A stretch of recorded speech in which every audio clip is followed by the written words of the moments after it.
خۆشەویست لە ئەڵقەی ئەم جارەی بەرنامەی ئەمڕۆدا باز لە ئامادەکاریەکانی کۆمەڵی ئیسلامی کوردستان دەکەین بۆ هەڵبژاردننی پەرلەمانی کوردستان. بە میوانداری بەڕێز هاوژین عومەر بەرپرسی ناوەندی هەڵبژاردننی کۆمەڵی ئیسلامی. سەرەتا راپۆرتێک دەبینین دواتر لەگەڵ میوانەکەمان درێژە بەم پرسەدەین.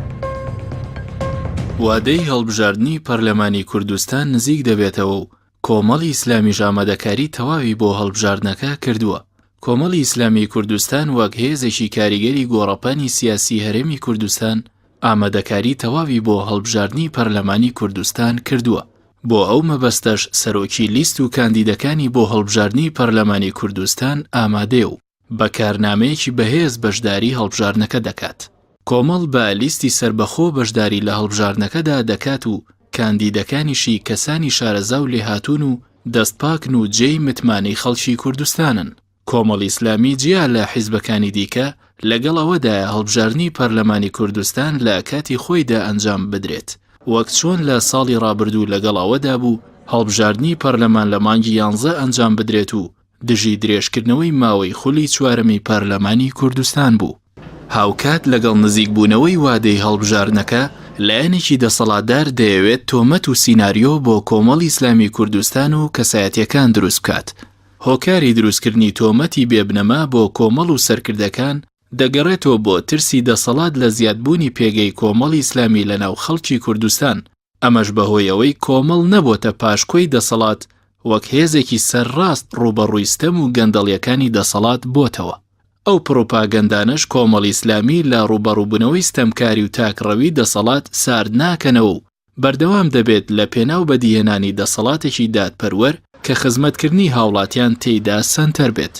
ئامادەکاریەکانی کۆمەڵی ئیسلامی بۆ هەڵبژاردننی پەرلەمانی کوردستان لە کاتێکدا وا بڕیارە هەڵبژاردنەکە لە 30 ئەیلولی ئەم ساڵ بەڕێوە بچێت و لایەنەکانیش لە سەر 111 کورسی چێبڕکێ دەکەن.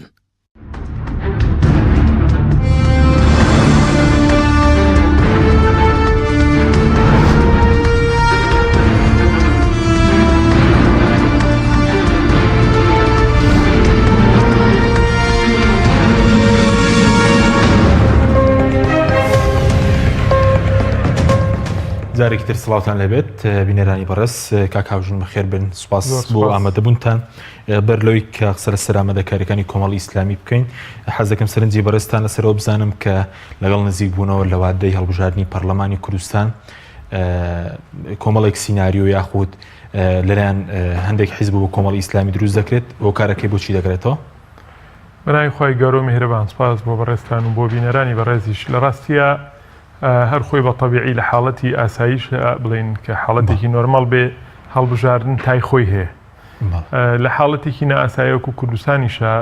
مە یەکەم جار نییە ئێمە کۆمەڵێک سیناریۆ دەبینین بە تایبەتی لەلایەنی دەسەڵاتەوە لایەن دام و دەستگاکانی دەسەڵات و یا کارکتەرە سیاسی و حکوومیەکانی دەسەڵاتەوە ئەنجام درێ بەرامبەرە و هێزە ناڕازی و نار و ئۆپۆزیسیۆنانی کە دەتوانین بڵێن ڕکابەرێکی سەرەکی و بەهێزە بن بۆ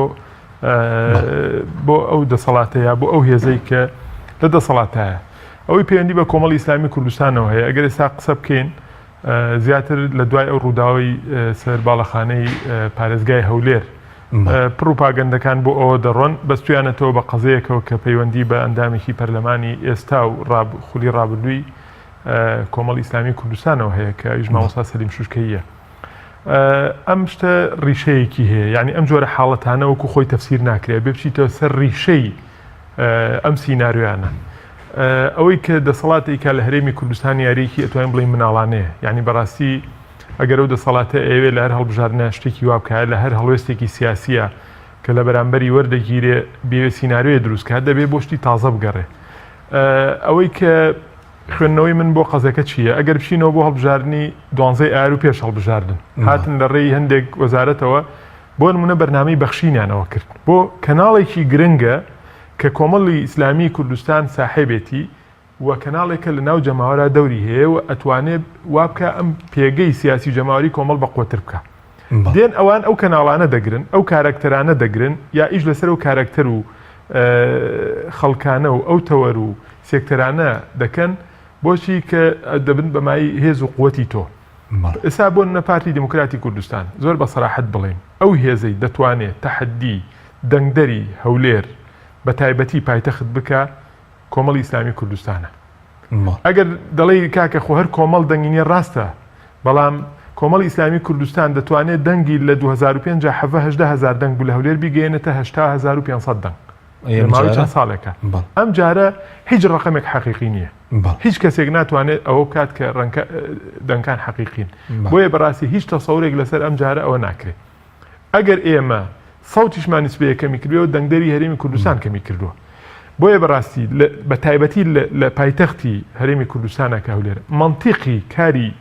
کۆمەڵی ئیسلامی کوردستان کاریگەری تەواوی هەیە و کارکتەرەکانی کاریگەری تەواویان هەیە لەسەر دەنگدەری هەولێر. ئێمە دەزانین دەنگدەری هەولێر چییە خوازێ؟ خەڵکی هەولێر تەدەیونێکی وازحیان هەیە.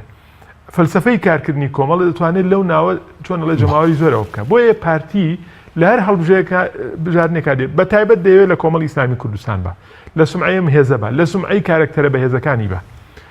یان لە هەموو ئەو سێکتەرانە بە، یا لاوازی کایە بەری لێ بگرێ بۆچی بۆ ئەوەی کە تەسیری لەسەر خەڵک نەبێ. بۆ نمونە ڕەنگە لە بادینان یەکگرتووی ئیسلامی کوردستان زیاتر ئەو ڕۆڵە دەبینێ. سیرەکەی لەوێش کارێکی خراپی بەوان کردووە لە ڕابردووە ئەگەر ئەو بکەی. لە سلێمانی ڕەنگە گۆڕان کاریگەری تری زیاتر هەبوو بێ، بۆیە دەسەڵاتەکەی ئێرە ئێستا ئەو یەخەی گۆڕانی گرتووە، یا خەریکی دیعایی نەفسیە بۆ زوتنەوەی گۆڕان. قەزیەکە ئەمە سەبەبی ورودەکەیەتی هیچ پەیوەندی بە یاسای تیرۆرەوە نییە. ئەوانە تیرۆرستن کە لەسەر فولایتی خەڵکە کوژن و بەبەر چاوی ئەمانیشەوە کە دەستگای ئەمنین باشە ناچن بەلای بیانگرن. کاکە تیرۆریست کێیە؟ تیرۆریست ئەوە نییە کە 6,000 دەنگی هێناوە 59,000 دەنگی هێناوە لەناو خەڵکی هەولێرە بۆ دوو خولە هەڵدەبژێرێتەوە کە ماوە سەریم شوکەیە. ئەو پیاوە چی کردووە؟ ئەمە هەموو بە تایبەتی یاسای تیرۆر کە پڕە لە دەقی مەتاتی وای لێکراوە توانین سێرە سەرچواری کۆمەڵگەی کوردی پێ ئەوە بکەیت. ئەمە هەموو وەسیلەیەکە بۆچی؟ بۆ شەڕی سیاسی. کۆمەڵی ئیسلامی کوردستان شەڕێکی سیاسی بەرامبەر کۆمەڵی ئیسلامی بەتاکید ئەوەیە کاک حەکیمیان، ینی خەڵک باشی ئەو بزانێت بۆیە کۆمەڵی ئیسلامی کوردستان لە باتی ئەوەی بچێتەوە خۆی یا ترس بیگرێ یا بکەوێتە ژێر کاریگەری ئەو دیعانەی کە هێزێکی وەکو پارتی و سۆشیال میدیاکەی و هەندێک جاری ئەعلامی ڕسمی و کەسایەتی ڕسمیەکانی ئیکەن ئێستا دەبێت بچێتە موقعی هجوومەوە.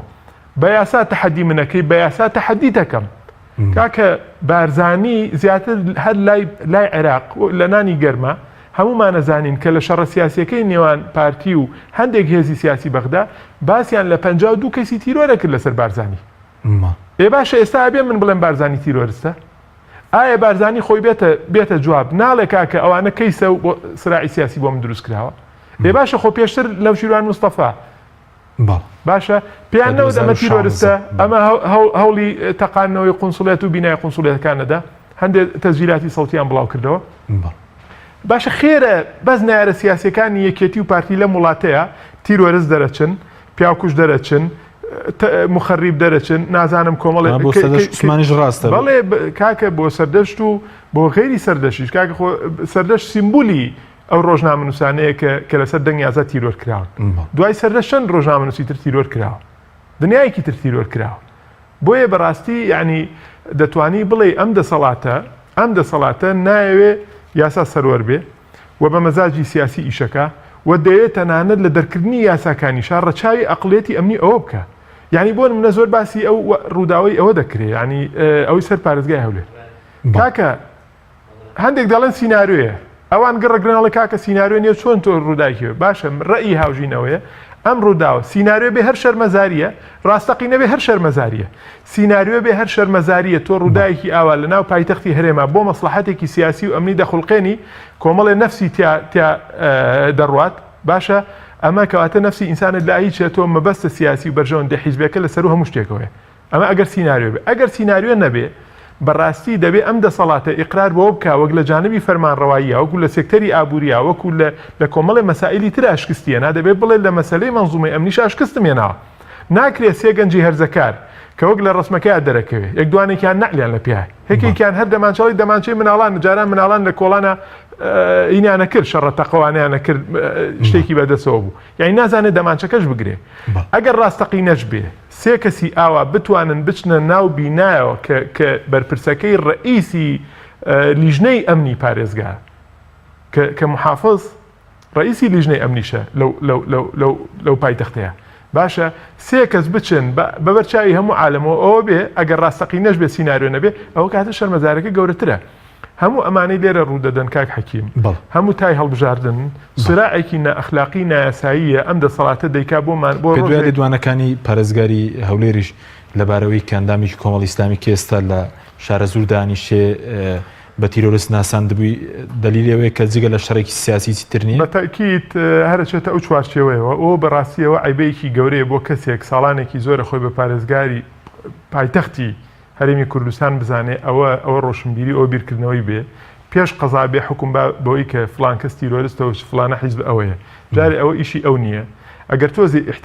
احترام و سەنگ بۆ دادگادانێ نەبێت چاوەڕێی دادگا بکە باشە ئەوان ئەگەر ڕاستەکەن با کۆمەڵی ئیسلامی کوردستان تەحەدایانەکە و تەحەدیەکی گەورەی یاسایی خاتە بەردەمیان با بێن لە دادگایەکی عادیلانەیە ئەم کەیسانە بخەنە ڕوو ئەو ناڵێ مامۆستا سەلیم ئەوەیە با بێ بزانە مامۆستا سەلیم چی کردو هەموو ئەو کەیسەی بۆ مامۆستا سەلیمیان دروست کردو ئەڵێن وەڵای هاندانی تونند و تیژەوەی کرد ئێ باشە ئەم هاندانە کە تۆ تەفسیرەکەی تۆ تەفسیر بۆ منە بە هاندانێکی کە دەقێکی مەتاتیە ڕەنگە بێتی یاسای تیر خۆکاکە من دەتوانم بەو دەقە ئارزوو نەوێ سێ لەسەر چواری مامۆستا ئاینیەکانی هەرێمی کوردستانەوە بکەم باشە تۆ دەڵێ ئەگەر شتێک بەڵگەنامەیەک یا مەسەلەن شتێک پەیوەندی بە جیهات و شتانەوە بە پێی یاسایە یا بە پێی هەندێک دەقی مەتاتی یاساکە نازام لە ناو ماڵەکە تابێت لە ناو کۆمپیوتەر تابێت دەی باشە با مامۆستایانی ئاینی بێت با ئەوەی سەقافەیەکی ئیسلامی هەیە زۆری کتێبەکانی زانستی ئیسلامی بە تایبەتی تۆرە سەرچاوەکانی فەرموودە بوخاری موسلیمیە هەموو کتوبی صحیحی تر کتوبی ستەیە تسعەیە چەندێکە هەر کتێبێک کە وەکو سەرچاوەیەک کۆمەڵی فەرموودەی پێغەمبەری خوا صلی الله علیه و سلم گواست بێتەوە شتێکی ئاسایە تۆ جارە بابێک دێ چۆن بابی نیکاحی تایە بابی جیهادیشی تایە ئێ باشە تۆ ئەمە لە سەرچاوەکانی فقی ئیسلامی هەتە لە هەموو ئینەکانی تر هەتە کاکە یعنی لە حەزارەی ئیسلامیە لە دەوڵەتی ئیسلامیە وەکو هەر شوێنێکی تۆ سێکتەرێکی گەورە دەبووە بە جانبی زۆر چۆن تۆ دێی بۆ نمونەبەم یاسایە دەتوانی هەر کەسێک کتێبێ فتح الباری لە ماڵیا بێ صحیحی بوخاری لە ماڵیا بێ صحیحی مسلم لە ماڵیا بێ باشە صحیح یا مسندی ئیمامی ئەحمەد و صحیحی ترمزی و نەسائی ئەوانەی لە ماڵا بێ کاکە بێت و هەمووی بگری بۆ لەبەرەوەی وەڵا کاکە ئەمە بابێکی تایە بابی جیهادەوە هەنێ حەدیثی تایە تەحریزەکەن بۆ جیهاد کاکە ئەم یاسایە ئەساسەن دانراوە بۆچی بەڕاستی بۆ سەرکوتکردنی ناری سیاسی و هەر لە سەردانێکی دەرەوەیە پێم وابێ لە بەریتانیا بێم معلومێم لە هەندێک پەرلەمانتارەوە بیست باز لەوە دەکەن بە سەرکردەیەکی یەکێ لە هێزە ئەمنیەکانی کوردستان لێ پیان و تۆ دواکەوتوترین وە چۆنە لێ خراپترین یاسای سەرزەوی لا ئێوە هەیە کە یاسای تیرۆرە لە هەرێمی کوردستان بۆیە بەڕاستی ئێمە دەبێ ئەو شتە بەرینە چوارچێوە ئینەکەی خۆی پارتی دموکراتی کوردستان لەم پێش هەڵبژاردنە ترسێکی گەورەی لە کۆمەڵی ئیسلامی کوردستان هەیە کە پارێزگاری لە دەنگەکانی خۆی بکات لەژێر سایەی دەسەڵاتەکەی ئەوە بۆیە هانا دەباتەوە بە کەسی تر سەغڵەت نییە ئەگەر یەکێتی دەنگی هەیە یەکێتی بە هاوبەشی سیاسی خۆی زانێ ئەگەر خەڵکێکی تر دەنگی هەیە بەو تەحەدیە گەورەی نابینێ کە ئەوە ڕەنگە ئەو هێزانێت لە شوێنی تر زیاتر مەسەن لەم شەڕژدا مامۆسایانی ئاین دەگرێتەوە بۆ نمونە کەسێک وەکو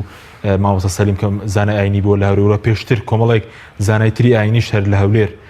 مەسەلەن سزا دراون و دوور خراونەتەوە تا ڕشیان سوتێنراوە کاکە مامۆستایانی ئاینی دەتوانن کاریگەرێکی گەوریان هەبێ لەسەر کۆمەڵگە ئەوان لیکی گەوریان هەیە لەگەڵ کۆمەڵگەیە هەموو هەفتەیەک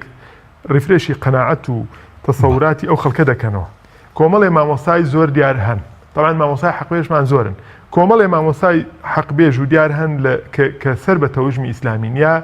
یا دەسەڵات گومانی ئەویان لێکان نزیکن لە هێزە ئیسلامیەکانەوە ئەمانە کاریگەری گەوریان هەیە لەسەر خەڵکی بەتایبەتی با بڵێن هەولێر باشە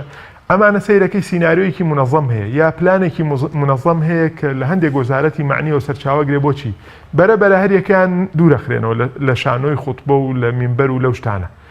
ئەمە هەوڵێکی منەظەمی هەمەلایەنە نە پەیوەندی بە مامۆستا سەلیم شوشکەییەوە هەیە بەتەنها نە پەیوەندی بە بەرنامەی بەخشین و نازانم چارەکیەکانی بەرنامەی بەخشینەوە هەیە کە بڕیارێکی زاڵمانەی بۆکەن وڵا نابێت لەسەر تەلەڤیزۆن ئەوە بێ باشە پەیوەندی بەوەیە ئەیانەوێک و چۆن تۆ نەمامێک هێنی نەوتەکەی تەژێری بەرە نییە بە هێواشی و نەمامە وشک بێ گەڵاکانی وشکە بێ دوای لقەکانی دوای ڕێگەکەی دوایی چی ئەمان دەیانەوێت هەموو سەرچاوەکانی قوتی تۆ هەموو لینکەکانی تۆ لەگەڵ کۆمەڵگە هەموو کەناڵەکانی کاریگەری تۆ لەسەر کۆمەڵگە بۆ هوشیارکردنەوەی کۆمەڵگە بۆ ناساندنی حەق بە کۆمەڵگە دەیانەوێت بیگرن ئەمە ڕۆژێک تۆ بەرنامەی بەخشینتە ڕۆژێک مامۆستا سەلیم شوشکەیتە ڕۆژێک مامۆستا عوسمان کانی کوردەیتە ڕۆژێک فڵانە ڕۆژێک فیسارە ئەمانەیە بۆیە بەڕاستی شتەکە پەیوەندی بەوە نییە وەگەرنا ئەگەر تۆ بە منطقی یعنی یاسا و بە لۆژیک ئەم شتە لێک بیتەوە بەڕاستی هەر هەمووی ئەمەندە ناچێت بە عەقلی خەڵکی و ئەگەر یەک چۆنەڵێ ڕەزدێکی میدیاکانی دەرەوەی دەسەڵات بکەیت ویا هێزە ناڕازیەکان بکەی ویا سوسیال میدیا ویا ڕەئی خەڵکی بکەی بە تایبەتی لە تۆڕە کۆمەڵایەتەکان کەمترین هێز کە ڕەدی ئەو سیناریۆیانەی پارێزگای ڕووداوەکانی پارێزگای هەولێر کردو ڕەنگە میدیا و سوسیال میدیای کۆمەڵی ئیسلامی کوردستان بوو بێت لە کاتێکا کۆمەڵی ئیسلامی کوردستان یەکەم هێز بوو یان نزیکترین هێز بووە کە تۆمەتبار کرێ بۆ مەبەستە سەیرەکەی زۆرترین ڕەخنە لایەن کێوە گیراوە بەشێ لە هێزە سیکۆلاریستەکان ئەویان کردو ئەمە مای خۆشحاڵیە بۆ کۆمەڵ و بۆ جەماوەری خەڵکی کوردستانیش حادیسەیە کە بەشێکی دروست کرێ بۆ ئەوەی من تۆزێک لە تۆمەتەکەی بخرێتە سەر شانی من بۆ دیعای انتخابی بۆ شەڕی نەفسی انتخابی بەڵام هێزگەلێکی تر کە لە کوردستان هەن کۆمەڵی خەڵکی ڕۆشنبیر نخبەی کۆمەڵگە بێن لە باتی تۆ ڕدی ئەو بنەوە کە ئەو حادیسەیە وانە وە کۆمەڵ باجی مووقیفە مەردانەکان زۆر باشە بەڵام بەرەزوت ئەمە تای هەڵبژاردن شەڕی سیاسیە پەیوەندی بە ترسی مەسەن هێزی دەسەڵاتدارەوەیە بۆ هەڵبژاردنی پەرلەمانی کوردستان بەزەمە وا دەکەیەوە مەسەنە پاشگەز بنەوە لە هەڵویستانی ڕابردووتان یاخود پاشەک شێ بکەن یا تایبەتی کەیەوە نزیک بوونەتەوە لە هەڵبژاردنی پەرلەمانی کوردستان وەڵام من لێت ناشارمەوە ینی خەریب و شتێکیش بڵاوکەمەوە بڵم ئێمە لە ناخی دڵمانەوە سوپاسی هێزێکی وەکو پارتی دموکراتی کوردستانەکەین کە بەڕاستی دۆست و لایەنگر و ئەندامی ئێمە ئەگەر تۆزێ بێهیوا بوو بێت تۆزێ سار بوو بێتەوە گەرمی کردەوە یعنی بەڕاستی ئەمام سیناریۆش کەستەکەی لەوەیە نەتیجەیەکی معاکیس و پێچوانە دەدا بەدەسەوە بۆ تەرەفی بەرامبەر ئێستا ئەگە تۆ سیرکەی یعنی حماسەتێکی زیاتری لای نەک دەنگدەری یەکلا بۆی کۆمەڵی ئیسلامی کوردستان لای هەر مسلمانێک لای هەر ئیسلام خوازێ لای هەر کەسێک کە حەزی بەڕاستنی حەق و بەوتنی حەق و بەتەبەنیکردنی حەق بێ یعنی دیارە نەتیجەکەی چی بۆ کاریگەری و دەرەنجامەکەی چی بووە ئێمە دەبێت سپاسی ئەوان بکەین کە بە سیناریۆیەکی فاشیلانە هاتن بوون بە باعیسی ئەوەی کە ئێمە جارێکی تر پەیمانمان لەگەڵ خەڵکی خۆمان نوێ بکەینەوە و حماسەتی خەڵکی خۆمان تازەکەینەوە بۆچی بۆی بڵێن کاکە ئەمە معدەن و ئەمە ناواخنی ئەو دەسەڵاتەیە کە بەڕاستی دەیەوێت 4 ساڵی تر 10 ساڵی تر 1000 ساڵی تر چۆنەڵێ فەرمان ناڕەواییەوە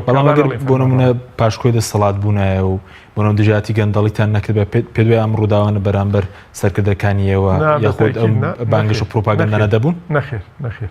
نەخێر بە هیچ شوێنەکراوە یعنی دەیان شت هەیە کە ڕەنگە تۆ مووقیفی سیاسیت کە لە ڕووی مەبدەئیەوە خسووتە ڕوو ڕەنگە ئەو بە یعنی بە ئیجابی بۆ خۆی زانی بێت لە مەرحەلەیەکە کە تۆ بەدافعی ئەویش نەتکردووە وەکو مووقیفێکی سیاسی مەبدەئی کردووە بەس ڕەنگە ئەو لە ناحەیەک و ئیسفادەی لێکردبێ دەیان تەلەفۆن کراوە دەیان لێدواندراوە فڵان کەساتی نیشتیمانیە کۆمەڵی ئیسلامی حیزبێکی ئاوای سیاست لە کوردستانە ئەم بەڕێزان لە ڕووی فەلسەفەی سیاستکردنەوە هەر غەڵەتن لەسەر ڕێگەیەکی غەڵەتن لە کوردستانە لە هەر شوێنێکی دنیا گەر بەڕەهەندی ئەخلاقی بەرمەبنای کۆمەڵی قەواعیدی ئەخلاقی سیاست نەکراوە ئەنجامەکەیەتی ڕۆژگارێک تۆ من بە پیاوی مالیکی بناسیێنی تۆ من بە دوژمنی کوردستان بناسیێنی تۆ من بە چی بکەی بەڵام ئێستا خۆت ئامادەی لە دەرگای بەغادەی لێن ناکەنەوە یعنی تا ئێستا ئەمانە چن بۆ بەغدا بۆ مفاوەزات ئێستا بە خەڵک وا ئەڵێن کە عەلاسا شتی گەورەیان کردووە نەخێر لە بەغدا ناردویان نەتەوە هەردوولا توانە کاکەوە عێراقین بەڵێ عێراقین دەیەوێ هەرچی شتانێ بێننەوە ئێرە بە نەوتانەوە بە دار و بەرتانەوە بە داهاتان و بیگەڕێنەوە بۆ بەغا ئەیخۆ ئەمان کە گەڕانەوە و بەدەستی بەتاڵ هاتنەوە هیچیان پێ نەبوو مەسەلەکە ئەوەیە باشە تۆ ئەو چۆنە بێت تۆ بەرمەبنای کۆمەڵی ئیزدیواجێت سیاست بکەی ڕۆژێک ئەو بەغایە دەکەی بە دراوسەیەکی خراپ ڕۆژێک ئەچی ئەیکەی بە قیبلەی خۆت بۆیە گەڕیتەوە ڕۆژێک منەکەی بە پیاوی مالیکی ڕۆژێک ئەمکەی بە پیاوی ئێران ڕۆژێک ئەمکەی بە دژە کورد ڕۆژێک ئەمکەی بەشت ئەمەی لە کوردستان ڕوئەدا هەموو دەرئەنجامی ئەو سیاستکردنە نادروستەیە کە لایەنەکانی دەسەڵاتی هەرێمی کوردستانەوەیکەن تۆ سەیری کە لە هەندێک هێزی دەسەڵاتدارە سێرەکی کۆمەڵی باڵ جیابێتەوە داین تەنانەت ئەمانە ناتوان وەفایان بۆ ئەوانەش هەبێت کە تا دوێنێ ڕەفیقی ڕێگە بوون چۆن وەفای بۆ تۆ ئەبێ کە وەکو نارێکی سیاسی سەرسەخت پێڵی کاکە ئەمەت غەڵەتە ئەوەت غەڵەتە تۆ ئەمە کاکە ئەم میلەتە و پلیشانۆتەوە ناکرێ ئەم میلەتە 100 ساڵ بە بۆنەی دیفاعکردن لەم خاک و ئاوەوە بوو بە قوربانی هەموو نیزامێک لە دوایەکانی عێراق ئێستا تۆ هاتووی بە ناوی نظامی کوردی و زوڵمیلیەکەی شەرم نییە بۆ ئەمانە خەڵکێک لە ڕقا لە ڕقا یعنی ئازاری ئێوە ئازاری سەدام حوسێنی بیربرد بێتەوە کەواتە بەڕێزان ئەمە شتەکەیمە ئەگەر زۆر بە سەریحی بڵێن هەرچی ئەوەی کە لە کوردستانە کراوە لەسەر دەستی ئەم دەسەڵاتە بەڕاستی بە سلبیەت و بە خراپ شکاوەتەوە تەنانەت بۆ قەزەی کوردی بۆ کۆمەڵگەی کوردی بۆ هەموو ئەو شتانەی کە ڕۆژێ لە ڕۆژان لە قۆناغی ڕابردووە ئەم کۆمەڵگە کوردیە تاکی کۆمەڵگەی کوردی وەکو بەهایەکی بەرز باوەڕی پێی هەبووە ئەمانە پێشمەرگیان بێ ئەرزش کرد کاکە جاران خەڵک کە ناوی پێشمەرگەی ئەبیست بەڕاستی زۆر بە قورسیەتەوە سەیری قەزیاکان کرد ئەمان پێشمەرگیانەوە کرد 100 جاری تر لەم بەرنامە و لە شوێنی تری ژووتمانە ئەمان شتێکیان نەهێشتەوە خەڵک بڵێ کاکە وەکو مەرجعەتێکی ئەخلاقی من بۆ یەگەڕێمەوە کەسێکیان نەهێشت هەموو کورد باوەڕی پێی بێ ئێستا لە کوردستان کارکتەرێکی دەست ناکەوێت هەموو کورد متمانەی پێوێ هەموو کورد بە مەرجعی خۆی بزانێ بەڵام لە زۆر شوێنی تر هەمان بووە کاکە میلەتی ترمان هەبووە کاکە تۆ نمونەی غاندی تێ نمونەی ماهاتیر محەممەد تێ نمونەی نیلسۆن ماندێلا تێ نمونەی کۆمەڵی سەرکردەی ترت هەیە کە ئەو وڵاتیان یا ئەو هەرێمیان یا ئەو ناوچەی خۆیان لە کەنارێکەوە گەیانۆتە کەناری ئارامی واقعێکیان دروست کردووە بەڵام بەڕاستی ئەمانە من دڵنیاتەکەمەوە ڕەنگە ئەگەر نظامێکی غەیری ئەمان لەسەر حکم بمایە و حکمی کوردی بکردایە ئێستا لایەنی ئینتیمای قەومی ئەم کوردە لانە بەقوتر بووە ئەمان هاتن هیچ هیوایەکیان بەرامبەر هیچ بابەتێکی نەتەوەیی نیشتیمانی نازانم چی نەهێش لە دڵی ئەو خەڵکی زۆر سپاس دەکەم ئەگەر بینی سەر مەسەلەی ئامادەکاریەکان بۆ ئامادەکاریەکانی هەڵبژاردننی پەرلەمانی کوردستان ئێوە بەکوێ گەیشتون و چیتان کردووە وەکو ناوەندی هەڵبژاردن ڕاستیە با نەڵێن هەرۆکو ناوەندی هەڵبژاردن چکە ئێمە دەستگایەکین بە ڕێخستنی کارە هونەریەکان و ئەو ئینانێ ئەوێ لە کۆمەڵ ئیسلامی بەگشتی چونکە لە پرۆسی هەڵبژاردنە ئەتوانین بڵێن ناوەندی هەڵبژاردن نییە کە لەسەر خەتەوە ئیشەکان دەکات کۆمەڵ ئیسلامی کوردستان لەگەڵ هەموو ئۆرگانەکانی حیزب بە تایبەتی سەرکردایەتی و مەکتەب سیاسی و ئەمیری کۆمەڵ ئیسلامی کوردستان کە بەردەوام لەسەر خەتن ئیشەکان دەبێت بە ئیشی پێکەوەی ئیشمان کردو بۆچی بۆ ئەوی بە تەواوی خۆمان ئامادەکەین بۆ ئەم هەڵبژاردنە بەڕاستیە خۆ ئامادەکردنمان بۆ هەڵبژاردننی پەرلەمانی کوردستان ئاسانترە وەک لەو خۆ ئامادەکردنەی کە بۆ هەڵبژاردننی پەرلەمانی عێراقەوەمان کرد بە حکمی ئەوەی قەرار بوو لە 11 ساڵی ڕابردوو هەڵبژاردننی پەرلەمانی کوردستان بکرێت ئێمە هەموو ئامادەکاریەکانمان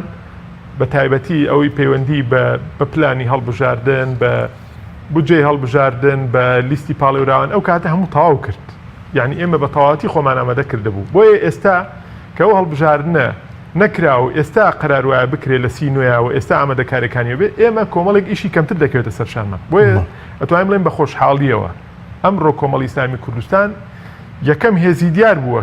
کە چۆتە کۆمیسیۆن بۆ ئەوی مەلەفەکانی تەسلیم کە بۆ ئەوی ناوی پاڵێوراوەکانی تەسلیم ئەمڕۆ تەسلیمتان کردووە ئێمە ئەمڕۆ چوین هەموو شتەکانمان ئەمڕۆ تەسلیمیکەین بەڵام کۆمەڵێشتی فەنی تەواوکاریان لێ داوا کردوین ڕەنگە ئەو بەڕێزانە تا تەواویان کردووە برادرانی قوارە سیاسیەکان کە مکەلەفن لە کۆمیسیۆن بۆرگرتن توانە ئێمە لە سەروبەندی تاوابوونی داوامەند خراوەتە بەیانی سعات 8:30 بۆیە ئێمە هەموو شتەکانمان تەواو بووە و بەڕاستی ئەمڕۆ تیمەکەمان لە هەولێر لەگەڵ کۆمیسیۆنە طبعاً خۆ دەزانی تۆ چی بۆ معاملەیەکی بەسیتی دایرە وانە جاری وایە هەفتەیە 2 هەفتەت پێچێ مهم ئەوەی ئێمە مولتەزیم بووین بە وادەی تەشکیلکردنی ئینەکە هەرچەندە درێژش کرایە بەڵام ئێمە ئیشی خۆمان لەسەر 25 مانگ باقی کردبوو لەگەڵ کۆمەڵێک کە بڵێن مەسلەی پاڵێوراوان ئەتوانین بڵێن ڕوکنێکی ئەساسی ئامادەکاریەکانە ئەوانی تر دەمێنێتەوە سەر کۆمەڵێک مەسلەی بابەتی دیعای انتخابی یا کۆمەڵێک جموجوڵی مەدانی یا برگەکانی تریپلانی مرکزی کۆمەڵی ئیسلامی کوردستان بۆ هەڵبژاردن ئەوە بەپی هەنگاوەکان ئێمە لەگەڵ زۆر باش ئەی بۆ ژمار بۆ کاندیدەکان کۆمەڵی ئیسلامی جارە چەند کاندیدی هەیە لایەنەکان کێبڕکێ دەکەن لە 100 کورسی پەرلەمانی کوردستان چونکە 11 بۆ کۆتاکانە کۆمەڵی ئیسلامی بە چەند کاندید بەشداریەکە ئێمە وەکو کۆمەڵی ئیسلامی کوردستان ڕاستە بۆمان هەیە 100 کاندیدەوە بکەین بەڵام چ لە ئێستاش و چ لە ڕابردووشە چ لە عێراقیشا بەڕاستی سیاستمانەوە بووە کە زۆری و بۆری دروست نەکەین هاتین ئێمە ئیکتیفامان کردووە لیستی کۆمەڵی ئیسلامی کوردستان بۆ هەڵبژاردننی خولی پێنجەمی پەرلەمانی کوردستان کە تا ئێستا وا بڕیارەسین و ئەنجام بدرێت 40 کاندیدمان ئەوە کردووە 40 کاندیدمان تەرشیح کردووە کە چواردەیان خوشکن باقێکی لە برایانە واتە لە ساسی زیاتری خوشکانە لە ساسی شتێ زیاتر طبعاً کە بەپی یاساکە دەبێت لانی کەم لە ساسی کەمتر نەبێت بۆیە ئێمە کەمی پاڵێوراو نییە پاڵێوراو بڵێن زیاتر ناکەین بەڵام بەڕاستی پێمان وایە ئەگەر ئەم چلە بەهێز بن ئەم چلە بچنە ناو کۆمەڵگەوە دەتوان تەختی ئەوە بکەن زۆر تایبەتیش کە بەشێکی باشی کاندیدەکان دەتوانین بڵێ شخصیەتەکانیان لەسەر ئاستی پارێزگای خۆیان نییە لەسەر ئاسی ناوچە جوگرافیە بەرتەسکەکەی خۆیان نییە بەس لە هەموو پارێزگەکان نەبوونەر چوار پارێزگەکانی تەنێ ئەمجارە بەیەک بازن شەکاندەکان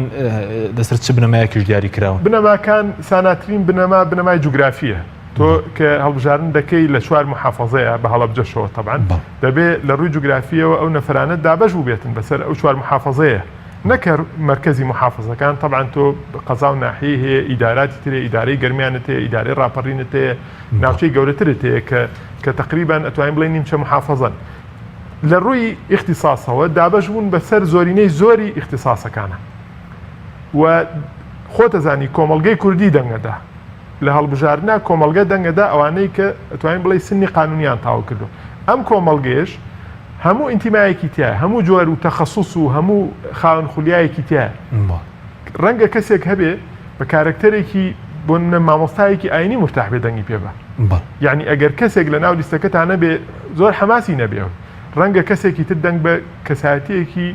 ڕۆشنبیریان نخبەیەک بدە ڕەنگە کەسێک حەزکات دەنگ بە پەرلەمانتارێکی پێشوو یا کارکتەرێکی پێشوو بدا کە ڕەنگە بە دڵی بوو بێ یا تاقی کرد بێتەوە یا بۆ منە کەسێکی یاسایی یا کەسێکی مختەز لە بواری حسابات و دارایی و ئابووری ئەوانەیە پسپۆرەتەکانتان کردووە بۆ پسپۆرانێک کە پێویستن بۆ کاری پەرلەمانی بەڵێ دووشت لەبەر چاو گیراون یەکەم ئەو لیژنانەی کە لە پەرلەمانی کوردستانە هەن هەموو لیژنەی تەخەسوسین تۆ بۆ نمونە لیژنەی ڕۆشنبیریت هەیە لیژنەی تەندروستی و ژینگەت هەیە بەڵێ هەموو ئەو لیژنانەی کە لە پەرلەمانی کوردستانە هەیە مەفروزە تۆ نەفرت بۆی هەبێ تۆ ڕێژەیەکی زۆری کورسی ببیتەوە ئەو نەفرانە دابەشە بن خۆهمووی لە لیژنەیە کامۆڵ ناخوا نەفرانە دابەشە بن بەسەر لیژنەکانە سەرۆکی لیژنەت بەرەکەوێ جێگری سەرۆکی لیژنەت بەرەکەوێ بڕیادەری لیژنەت بەرەکەوێ ئەندامی لیژنەت بەرەکەوێ بۆیە دەبێت کەسەکانت ئیسفادیان لێ بکرێەوە بە کەڵکی ئەو شتە بن کە بۆیان هەڵبژێراوە شتێکی ترکە ئێمە لەبەر چاومانگرۆ تەبیعەتی کاری پەرلەمانیە ئێمە ئێستا پاڵورامان حاضر نەکردووە بۆ ئەنجومەنی پارێزگا بڵێن وڵا کاکە ئەم نەفرانە بۆ ئەوە کە تۆ هاتیتە سەر ئەوەی لیستەکە و تاوکەی بۆ ئەنجومەنی پارێزگاکان لاانێن نەوعەتی کەسەکانەوە بکەیت چونکە مەجالیسی مەحەلی ڕەهەندێکی تری کارکردنی هەیە بۆیە بەڕاستی ئێمە تەبیعەتی ئیشی پەرلەمانیشمان لەبەر چاو گرتووە خۆتەزانی خەڵک لە پەرلەمانە ئەندامی پەرلەمان مشەرعە مشەرعیش کەسایەتێکی تایبەتی خۆی هەیە یعنی ڕەنگە جیابێت لە هەندێک کەس چکە ئەو کەسە یاسا دەرەکە بۆیە بەڕاستی ئێمە هەموو ڕەهەندانەمان خوێندوتەوە دوجاری ژەم لیستە ئەچێتە بەردەسی دەنگدەری بەڕێز خۆی کەی پێخۆشە متمانەی بە کێ ئەو هەڵبژێرێ مهم ئەوەیە ئێمە وامانداناوە هەر کەسێک متمانە بەدەست بێنێ کەسێک بێ وەکوانەی ڕابرد و کۆمەڵ سەری پێی بەرز بێەوە کێ سەرۆکی لیستی کۆمەڵی ئیسلامیە ئێمە سەرۆکی لیستی کۆمەڵ ئیسلامی کوردستان ئەم جارە کۆمەڵ ئیسلامی بەباشی زانیوە کەسایەتیەکی گەنج بێ کەویش کاکسۆران عومەرە ئەندامی ئەم خولەی ئێستای پەرلەمانی کوردستان بەڵێ ئەی کاندیدەکان کەسانی سەرکردایەتی کێ تێدایە دەتوانین پێمان بڵێ کێ کاندیدا سەرکردایەتی تایە وەڵاهی اینجا مادام هاتە سەرەوە من هیوادارم زوڵم نەبێ ئێستا ناوی مەجموعەیەکم لەبیر بێ و ناوی مەجموعەیەک یعنی بۆ نمونە بە تایبەتی ئەو کەسانەی کە ئەتوانین بڵێن هەر لە ژمارە سەرەتاییەکان کە لە سلێمانی و دەست پێ بکەین بەڵێ ئێمە ژمارە یەکمان کاکسۆران عومەرە ژمارە دوومان مامۆستا مەروانە کە ئێستا سەرۆکی فراکسیۆنە ژمارە سێمان شکە بەدرەیە کە ئەندامی سەرکردایەتی کۆمەڵ ئیسلامی کوردستانە بەدرێ ئیسماعیل ژمارە چوارمان بەڕێز مامۆستا کامەران بابانزادێ ژمارە پێنجمان براتەکە لێرە دانیشتووە ژمارە بەڕاستی تەسەلسولەکە با من لێم تێک نەچێ بەڵام و کارکتەرانیان بۆ نمونە ئێمە ڕقەمی ئەخیرمان بەڕێز کاک عەبدولسار مەجیدە کە خۆی پێی خۆش بوو بچێتە ژمارەی ئەخیرەوە کە کارکتەرێکی دیارە و بۆ نمونە کۆمەڵێک ئەندامی دیاری کۆمەڵمان هەیە کە لە ئاسە جیاجیەکانی کۆمەڵان هەموو خەڵکی خاوەن پسپۆڕین خەڵکی بەتوانان چ لە خوشکان چ لە برایان و دابەشون بەسەر ئۆرگانەکانەوە لە ناوچەی خۆیانە هەموو خەڵکی دیارن بۆ نمونە مامۆستا هەورامانمان هەیە پەرلەمانتاری پێشووە شوکری ئیسماعیل شوکری شێخانی ئەوە پێم وابێ ژمارە 6 ئەو مرەشەحە ڕەنگە ئێستا پرسیارێکەوێ بۆچی ئەوانەی پێشوو هەندێک کەس کە پێشوو ئەویان هەبووە قسەکە لەوەیە ڕەنگە ئەمانە کە لە هەناوی ئۆرگانەکانی کۆمەڵەوە دێن و تەرشیح دەکرێن پەسەندکراوی ئۆرگانەکانی کۆمەڵی ئیسلامی کوردستان بن بۆیە بەڕاستی تۆش کەسێک ناهێنی بیسەپێنی لە لیستی پاڵێوراوانە کەسێک کە توانی بێتی لە ئەزمونێکی پێشوە سەرکەوتوو بوو بێ لەسەر ئاستی حیزب بوو بێ لەسەر ئاستی پەرلەمان بوو بێ یا حکوومەت بوو بێ یا هەر دام و دەستگایەکی ڕسمی ناڕسمی حیزبی ناحیزبی بوو بێ و پەسەندکراوی خەڵک بێمانە نیە تۆ ئەگەر جارێکیش تەرشیح بوو بێ یا لە پرۆسەیەکا بەشداری کردوێ ئەی ڕاگەن ڕۆژنامە نووسیتانە ناودا هەیە بەڵێ چاک کۆمەڵێ برای بەڕێزی دیار هەن کە لە ناو سلکی میدیای کۆمەڵی ئیسلامی کوردستانە مامۆستا عەباس لای ئێوەیە کاک مامۆستا ئارام عەلی سەعیدمان هەیە من بۆیە تۆزێک ئەوە دەکەم یعنی ئەترسم چۆنەڵێ ئینسان نایەکی بیرچەیە شتێک ئەوە بێ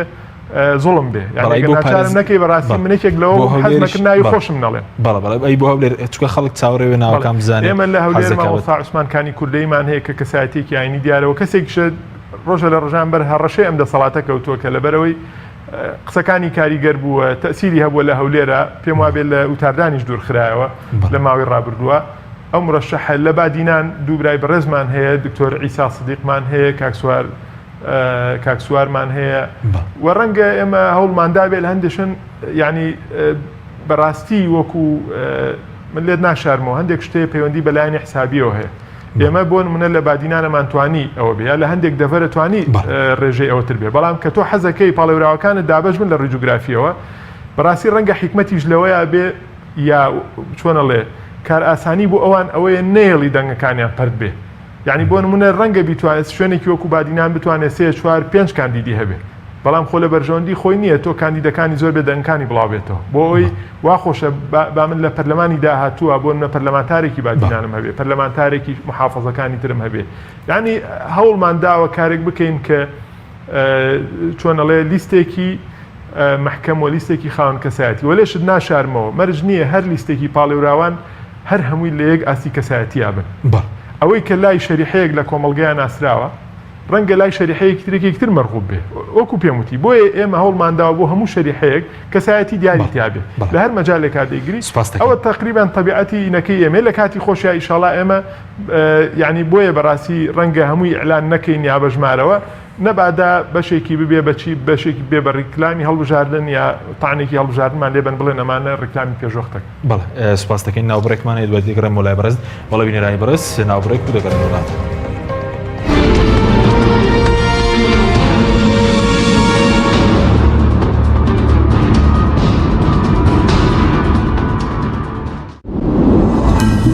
تۆپ ئارت تاکە بریکاری تۆڕی میدیایی کۆمەڵ بۆ دروستکردن و بڵاوکردنەوەی ڕیکلام تۆپ ئارت دنیا دیکۆر بۆ کەوانتەر و تەختەی ئەرزی لە دنیا دیکۆر ئامادەین بۆ دروستکردنی کەوانتەر و دانانی تەختەی ئەرزی بە باشترین کوالیتی و نرخی گونجاو دروستکردنی کەوانتەر بە خواستی خۆتان بە کەرەستەی MDF و HDF و HPL و R-Click و داری سروشتی و باڵۆن پرێس هەروەها دروستکردنی کەوانتەری تاقیگە و WC و کابینات با کەرەستەی کۆمپاکت لامینات کە دژە بەکتریا و دژە ئاو و دژە ئەسیدە بۆ دڵنیا بوون لە کوالیتی و نرخی گونجاو تەنها دنیا دیکۆر هەڵبژێرە دنیا دیکۆر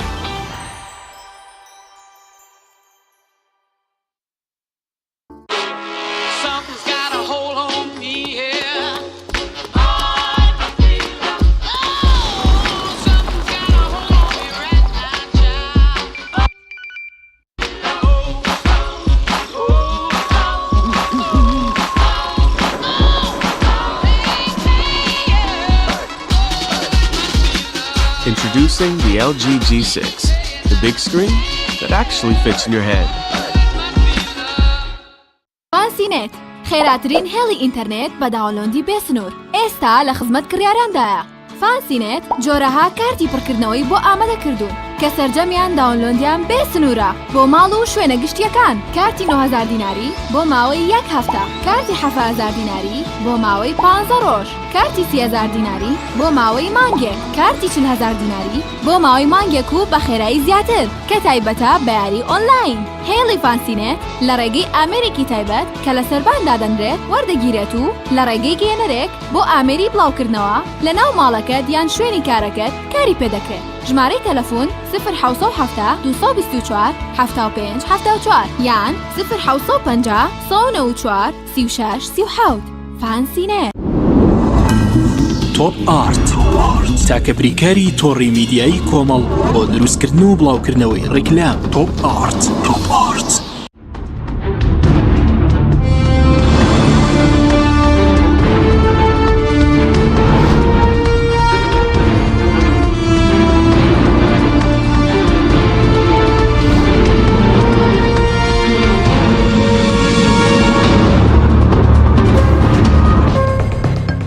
جارێکی تر سڵاوتان لەوێت بەڕێزان کاک کاوژنە گەربێنێ سەر مەسەلەی لەگەڵەوەی کە بەڕێزوتێ وەکو کۆمەڵی ئیسلامی ئامادەکاری تاوەتان کردو بە سندێک لایەن داوای دواخستنی هەڵبژاردنیان کردبوو و ڕەنگە دەنگ و باسی دواخستنی هەڵبژاردننی شێ ئێوە بێ شێوەیەک لەگەڵ دواخستنی هەڵبژاردننی پەرلەمانی کوردستاندا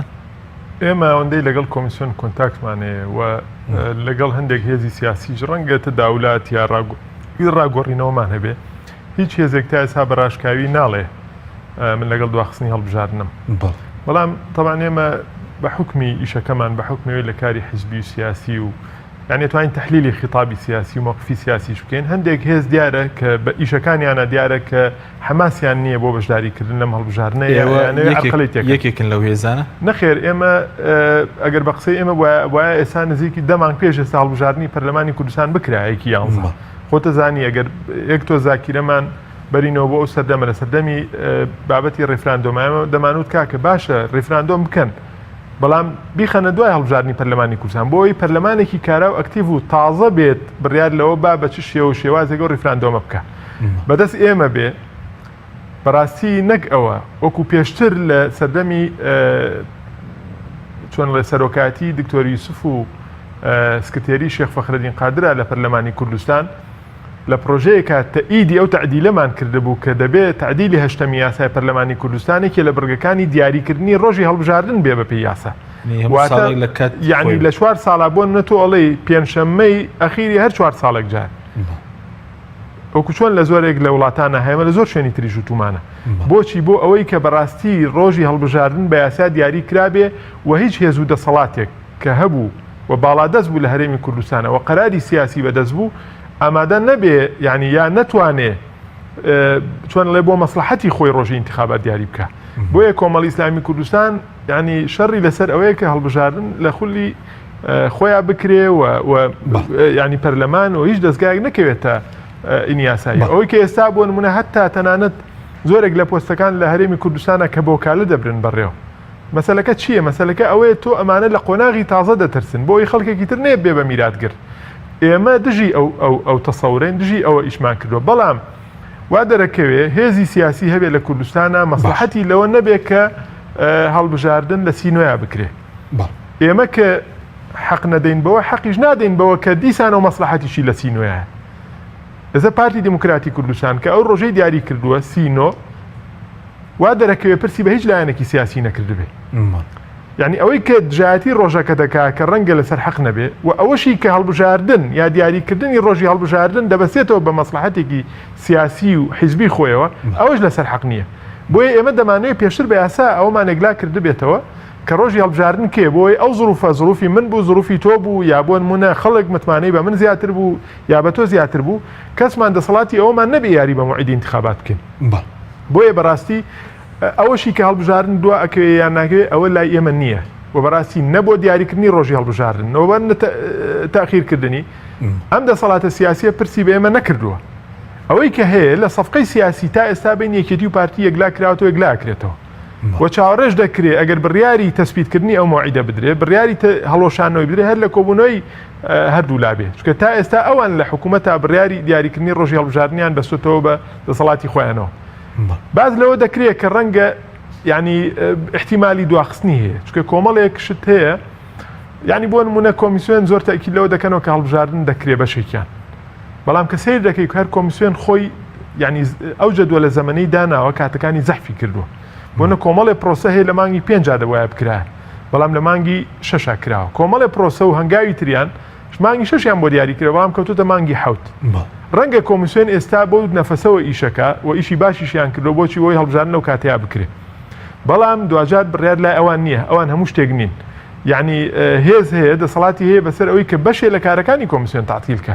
یعنی محافظە هەیە کارەکانی بنکەلاوەکیەکان کە دەبوو لە دەی حوتەوە ینی ڕایی بکرایە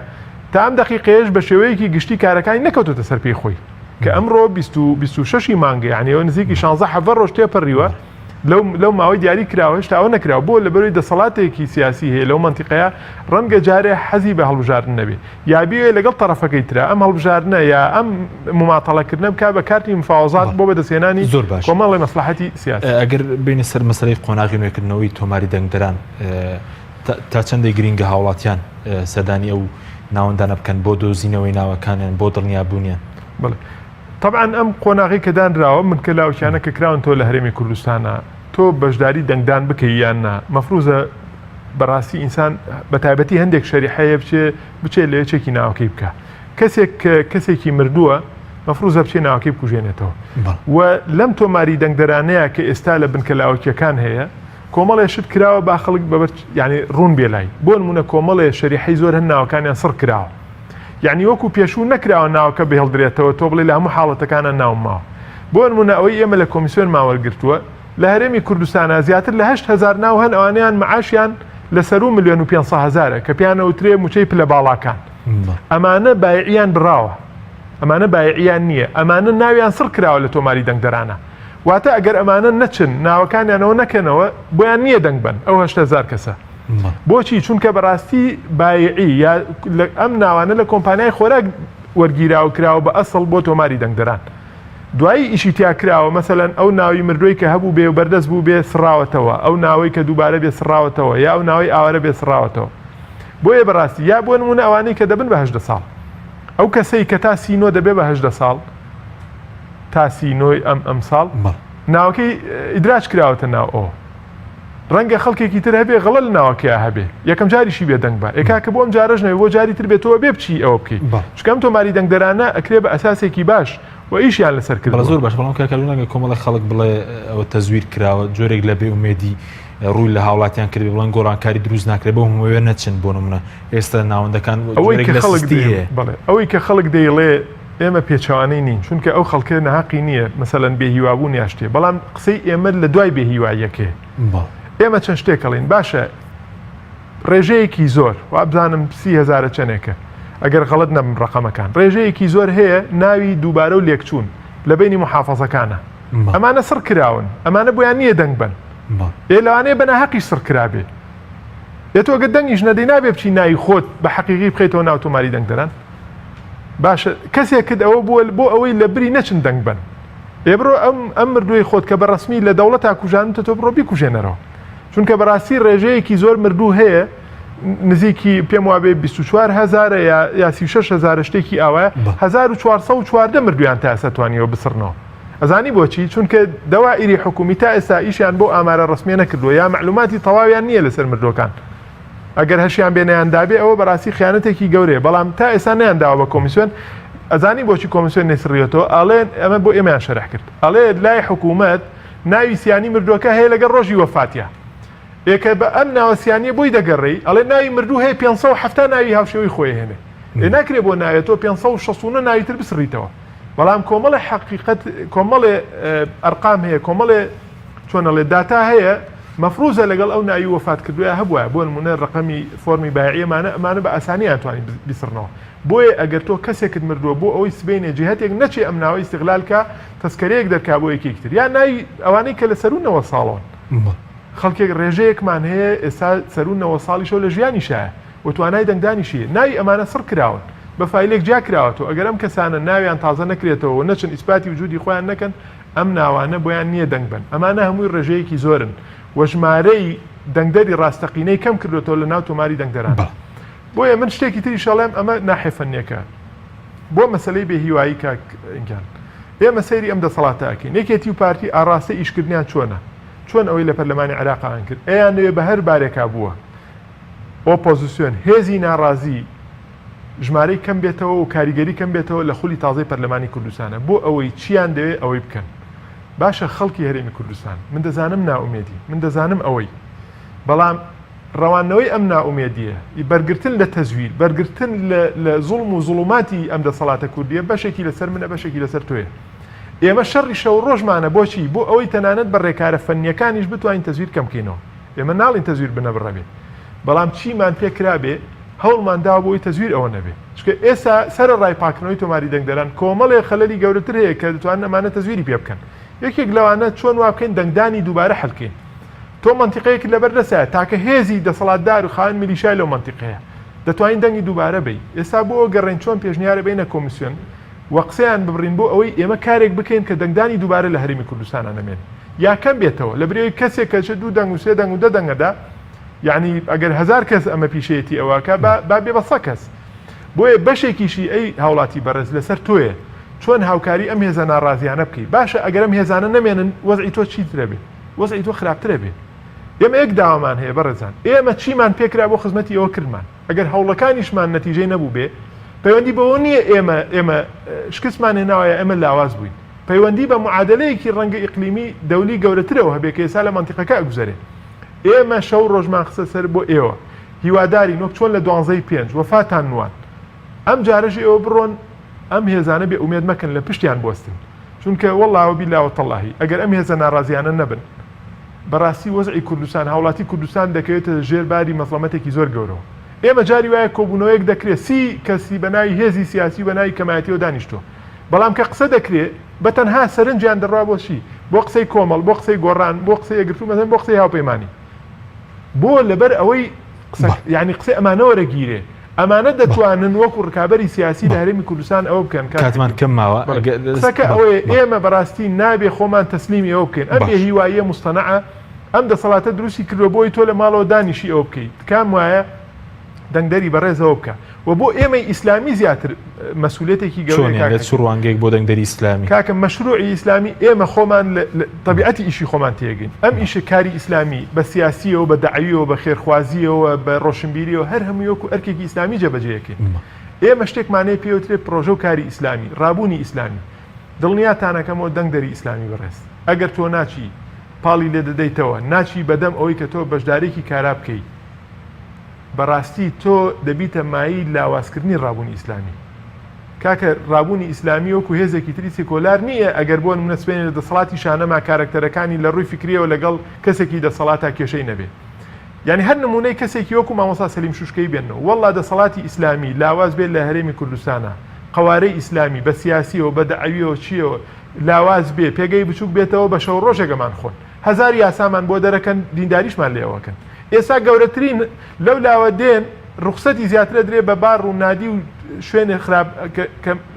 مەڵبەندی خراپەکارین باشە لەو لاوە دێن فۆکسە خەنە سەرچی وەڵام مزگەوتەکان داعش بەرهەمێنێ کاکە ئەمە تۆ ڕێژەیەکی زۆر دێ لە پەرلەمانە سەدایەکی سیاسی گەورە تێ دەورێکی سیاسی و زەختێکی سیاسی گەورە تێ ئاوا دەکەن والله بیلاوە تەڵای دەسەڵاتێکمان هەیە ڕۆژێ لە ڕۆژان ئامادەیە وەکو بورقێبە نوێژی مزگەوتەکانمان لێ مەمنوعکەن ئێمە کە ئەم ئیشە دەکەین بۆ چی دەیکەین خۆ ئەم شەڕەمان لە پێناوی چیایە لە پێناوی سەربەرزی دینەکەمانە بۆیە ئەرکی ئێمە وەکو موسڵمان بە تایبەتی چونکە بەڕێزان کاری ئێمە بە تەنها سیاسی نییە موسڵمان ئەرکی لەگەڵ کۆمەڵگەیە زیاترە لینکی لەگەڵ کۆمەڵگەیە زیاترە لە دەسەڵاتی ئیسلامیە لە دەوڵەتی ئیسلامیە لە سەرەتایە دیوانی جوند و دیوانی دارایی واتە وەزارەتی عسکەر و وەزارەتی دارایی لای دەوڵەت بووە کارکتەرەکانی تر هەمووی بەس عولەما و کۆمەڵگەوە بووە قەزا سەر بەخۆ بوو ئەوە بوو ئیشی ئێمە لەگەڵ کۆمەڵگەیە ئیشی ئێمە لەگەڵ کۆمەڵگە بە چی ئەڕوا بۆی سایە و سێبەرێکی سیاسی گەورەمان هەبێت ئێتۆ کەسن نەبێت لە پەرلەمان لاوازبی دەیان یاسات بۆ دەرەکەن کە هەمووی ئەبێتە مای سەپاندنی سەقافەی ئەوە ئێمە نەمانتوانی ڕێ لە یاسای تیرۆر بگرین ئەو یاسای تیرۆرە وەکو پەتێکی سێدارە سبەی نەکرێتە ملی هەمومان دەنگدەری ئیسلامی بەڕێز تۆ هیوام وایە ینی لەو بادۆخ تێبگەی ئێمە کاری ئیسلامی بۆ ناکەین چوار کەسمان بڕاتە پەرلەمان چوار کەس بێ بە وەزیر چوار کەس بێ بە مدیرعام نەخێر ئێمە هەمووم کارەکەین بۆی سایە و سێبەری ئیسلام لە کۆمەڵگەکەمانە پارێزراو بێ بۆ ئەوەی ئەو ڕەشایی کە ناوی ڕابوونی ئیسلامی پارێزراو بێ بۆیە لەم منتەڵقەوە ئەگەر ئێمە لەم منتەڵقەوە ئەگەر لە کاری ئیسلامی تێگەیشتین ئەبێ یەک کەس کەم کە سەلەفیە سۆفیە ڕۆشنبیری ئیسلامیە میدیاکاری ئیسلامیە ژنی ماڵەوەیە کەسێکی ملتەزیمە پاشخانێکی دینی هەیە لە بادینانە لە هەڵەبجێ لە کەرار دە سلێمانی لە ڕاپەڕینە لە شوێنەکە لەم حەقیقەتە تێبگا و بچێ بەدەم ئەوەی کە بەشدارێکی کارە هەڵبژاردن کا بۆ ئەوی هەمومان بتوانین ئەم واقعە پارێزگاری زۆر سپاس بۆ بەڕێز هاوژن عومەر بەرپرسی ناوەندی هەڵبژاردننی کۆمەڵی ئیسلامی سپاس بۆ بینێرانی بەڕێز سپاس بۆ ئەو کارانم تا بەرنامەیەکی تر خواتان لەگەڵ